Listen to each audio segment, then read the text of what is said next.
തദ്ദേശ തെരഞ്ഞെടുപ്പുമായി ബന്ധപ്പെട്ടുള്ള എല്ലാ ഒരുക്കങ്ങളും UDF പൂർത്തീകരിച്ചിരിക്കുകയാണ്.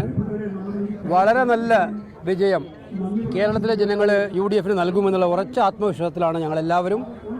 കാരണം കഴിഞ്ഞ 9.5 കൊല്ലക്കാലമായിട്ടുള്ള ഈ സർക്കാരിൻ്റെ ദുർഭരണം കണ്ട് മടുത്ത ജനങ്ങൾ ആ സർക്കാരിനെ താഴെയിറക്കാനുള്ള ഒരു അവസരത്തിൻ്റെ നന്ദിയായിട്ട് ഈ തെരഞ്ഞെടുപ്പുകളെ കാണും എന്ന് ഞങ്ങൾ ഉറച്ചു വിശ്വസിക്കുന്നു.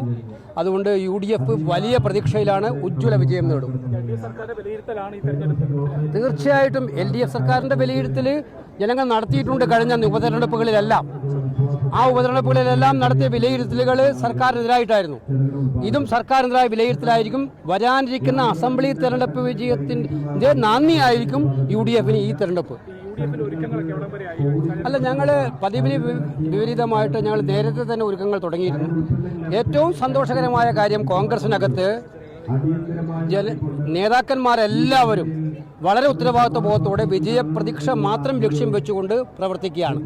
അതുകൊണ്ട് തന്നെ പരമാവധി സ്ഥലങ്ങളിൽ ഏകകണ്ഠമായ സ്ഥാനാർത്ഥികളെ പാർട്ടി നേതാക്കന്മാർ തന്നെ തീരുമാനിക്കുകയാണ്.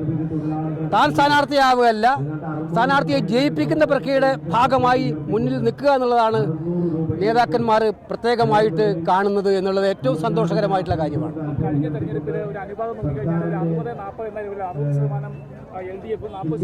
അല്ല, അതിന് കൂടുതലാണ്, കാരണം 60-ൽ കൂടുതലാണ് ചിലയിടങ്ങളിലൊക്കെ തന്നെ. അപ്പോൾ ഞാൻ തീർച്ചയായിട്ടും പറഞ്ഞാൽ UDFന്റെ മുന്നേറ്റമായിരിക്കും ഈ തെരഞ്ഞെടുപ്പ്.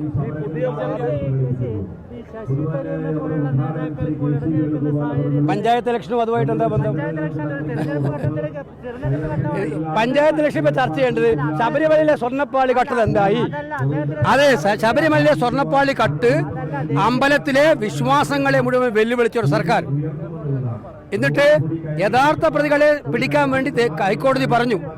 ഹൈക്കോടതി പറഞ്ഞപ്പോൾ ഹൈക്കോടതി പേരിലുള്ള SIT അന്വേഷണം ഉണ്ടാക്കി. ആ SIT അന്വേഷണത്തിൽ പോലും നമ്മൾ മനസ്സിലാക്കേണ്ടത് SITയുടെ കൈകൾ പോലും വിലങ്ങിട്ടിരിക്കുകയാണ്. നമ്മൾ കണ്ടില്ലേ, അതിനകത്ത് ഒരു ഉദ്യോഗസ്ഥനെ പോലും, അനഭിബന്ധനായ ഉദ്യോഗസ്ഥനെ പെടുത്തി പിന്നീട് നിങ്ങൾ മാധ്യമങ്ങളെല്ലാം പ്രശ്നം ഉണ്ടാക്കിയപ്പോഴാണ് അയാളെ ഒഴിവാക്കിയത്. അപ്പോൾ അതിനകത്ത് വളരെ വ്യക്തമല്ലേ SITക്ക് എത്ര ദൂരം മുന്നോട്ട് പോകാൻ കഴിയുമെന്ന തെളിവാണ്. അതിൽ പോലും സത്യസന്ധരായ ഉദ്യോഗസ്ഥന്മാരെ ഉൾപ്പെടുത്താൻ SIT തലവന് കഴിയുന്നില്ല എന്നുള്ളത്. ഇവിടെ പ്രധാനപ്പെട്ട ചോദ്യം ശബരിമലയുമായി ബന്ധപ്പെട്ടുള്ള പ്രശ്നങ്ങളെ സർക്കാർ ഉന്നതരെ രക്ഷിക്കാൻ ശ്രമിക്കുകയാണ് ഇപ്പോഴും. അതിനുള്ള നടപടി ഉണ്ടാകുന്നതാണ് പറയാനായിട്ടുള്ളത്. ഉന്നയിക്കേണ്ട കാര്യമില്ല. ജനങ്ങളുടെ മനസ്സിനെ ഏറ്റവും വേദനിപ്പിച്ച ഒരു വിഷയമാണ് ആ വിഷയം.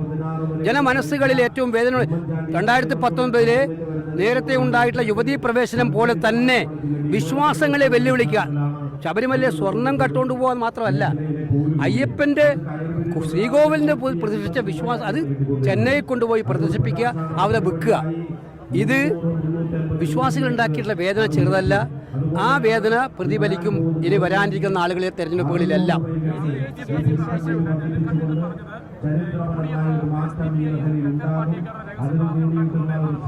ഞങ്ങൾക്ക് ഒരു കച്ചവടവും രഹസ്യമായിട്ടില്ല. അത്തരം ഒരു കാര്യങ്ങളൊക്കെ പരമമായിട്ടും ഞങ്ങൾ നിഷേധിക്കുകയാണ്. അവരാണ് BJPയുമായിട്ടുള്ള രഹസ്യ കച്ചവടം നടത്തിക്കൊണ്ടിരിക്കുന്നത്. BJPയെ സഹായിക്കാനുള്ള രഹസ്യ കച്ചവടത്തിലാണ് CPM കേരളത്തിലുള്ളത്. അതിന്റെ ഭാഗമായിട്ടുള്ള ഒത്തുതീർപ്പുകളാണ് കേരളത്തിൽ നടന്നുകൊണ്ടിരിക്കുന്നത്. അതുകൊണ്ടാണല്ലോ ശബരിമലയിൽ ഇത്രയും പ്രശ്നം ഉണ്ടായിട്ടും BJP നമ്മൾ എവിടെയും കണ്ടില്ലല്ലോ. കണ്ടോ എവിടെ അവരുടെ വിശ്വാസ പ്രമാണങ്ങൾ?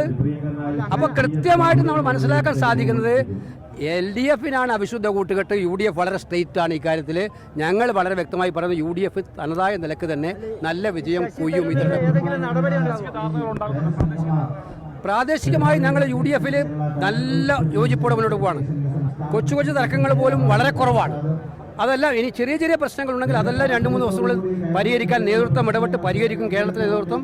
അതെല്ലാ കാര്യത്തിലും നല്ല ആത്മവിശ്വാസത്തോടെയുള്ള തിരഞ്ഞെടുപ്പായിരിക്കും വരാൻ വേണ്ടി പോകുന്നത്. കാരണം ജനങ്ങളെ തട്ടിപ്പ് നടത്തുന്ന ഒരു സർക്കാർ, ജനങ്ങളോട് തട്ടിപ്പ് മാത്രം കാണിക്കുന്ന സർക്കാരാണ് ഇവർ ഭരിക്കുന്നത്. ഈ തട്ടിപ്പുകളെ മറക്കാൻ വേണ്ടിയിട്ടുള്ള PR എക്സസൈസുകളാണ് കോൺക്ലേവുകളും ഈ പരസ്യങ്ങളും ഒക്കെ തന്നെ. ഈ PR എക്സസൈസിൽ ജനങ്ങൾ കുടുങ്ങൂല. അവരെ പറ്റിച്ചവരാരാണെന്ന് അവർക്ക് നന്നായിട്ട് അറിയാം. ജനങ്ങളെ പറ്റിച്ച് തട്ടിപ്പ് നടത്തുന്ന സർക്കാരിന്റെ യഥാർത്ഥ തനിതരം പുറത്തു വരുന്ന ഒരു തെരഞ്ഞെടുപ്പ് റിസൾട്ടായിരിക്കും തെരഞ്ഞെടുപ്പ്.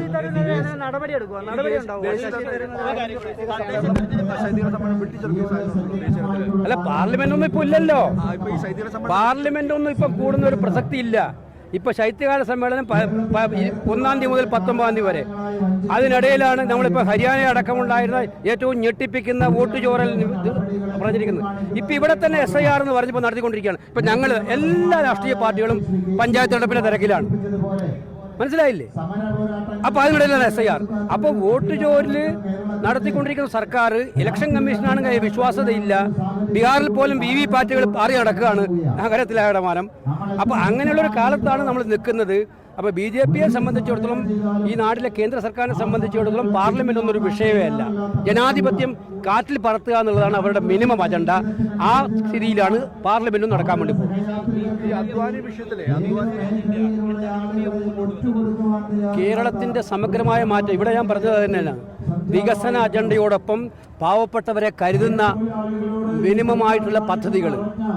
നാടിൻ്റെ വികസനം ഞങ്ങളുടെ ഏറ്റവും പ്രധാനപ്പെട്ട അജണ്ടയാണ്. അതിൽ ഓരോ കോർപ്പറേഷനിലും ഓരോ പഞ്ചായത്തിലും പ്രത്യേക മാനിഫെസ്റ്റോകൾ ഉണ്ടാവും. അത് തയ്യാറാക്കി ജനങ്ങളുമായി സംവാദം നടത്തിയിട്ട് ജനങ്ങളിൽ നിന്ന് അഭിപ്രായം സ്വരൂപിച്ച് ഉണ്ടാക്കുന്ന മാനിഫെസ്റ്റോകളാണ് പഞ്ചായത്തിലും കോർപ്പറേഷനിലും വെക്കാൻ വേണ്ടി പോകുന്നത്. അതോടൊപ്പം തന്നെ പാവപ്പെട്ടവൻ്റെ, പ്രയാസപ്പെടുന്നവൻ്റെ, ജീവിതത്തിന് രണ്ടറ്റവും കൂട്ടിമുട്ടാൻ ബുദ്ധിമുട്ടുന്നവൻ്റെ ജീവിത പ്രയാസങ്ങൾ ലഘൂകരിക്കാൻ വേണ്ടിയിട്ടുള്ള ഫലപ്രദമായിട്ടുള്ള ഇടപെടലുകൾ ഉണ്ടാക്കുന്ന പദ്ധതികളും ഉണ്ടാക്കിയെടുക്കുക എന്നുള്ളതാണ് UDFിന്റെ. ലോകത്തെവിടെയായാലും ഏത് സമയത്തും 24 വാർത്തകളും ഓഗ്മെന്റഡ് റിയാലിറ്റി പാക്കേജുകളും എക്സ്പ്ലെയിനറുകളും വിശദമായി കാണാൻ ഞങ്ങളുടെ YouTube ചാനൽ നിങ്ങൾക്ക് സബ്സ്ക്രൈബ് ചെയ്യാം.